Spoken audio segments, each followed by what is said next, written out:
তো একটা follow up case হেপাটাইটিসের। তো শুনো কেমন আছে পেশেন্ট।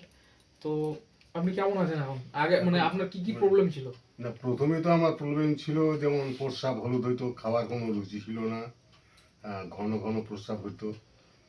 তারপরে এই যে ওষুধ খাওয়ার পরে আর চোখগুলো হলুদ ছিল। আর শরীর এত দুর্বল, মানে খাইতে পারতাম না দেখে শরীর এত দুর্বল ছিল যে হাঁটতে পারতাম না আর কি।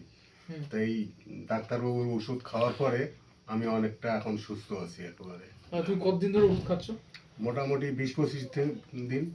তো একটা এলএফটি করতে দিয়েছি, তো হ্যাঁ, এলএফটি রিপোর্ট যেটা ছিল হ্যাঁ, সেটা ইমপ্রুভমেন্ট হয়েছে, মানে অর্ধেক হ্যাঁ। ইমপ্রুভমেন্ট হয়ে গেছে, তাই তো? অর্ধেক মানে বেশিরভাগই হয়েছে একবারে। তো তুমি মানে স্যাটিসফাই তো ওষুধ খেয়ে, মানে না, ওষুধ খেয়ে মোটামুটি আমি স্যাটিসফাই আর কি। যে মানে ডাক্তারবাবু ঠিকঠাক? ঠিকঠাক কাজ করতেছে একেবারে। একদম। মানে ওষুধগুলো আমার ঠিকঠাক কাজ করতেছে, কোনো অসুবিধা হচ্ছে না। তা আগে হ্যাঁ। থেকে যে শরীরে যে মানে দুর্বল ছিল না, ওই দুর্বলতা ভাবটা এখন আমার আর নেই। নেই।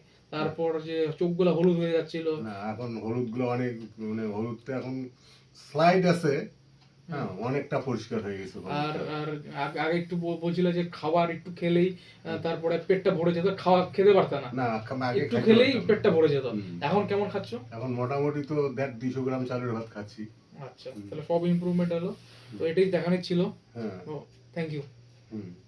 ঠিক আছে।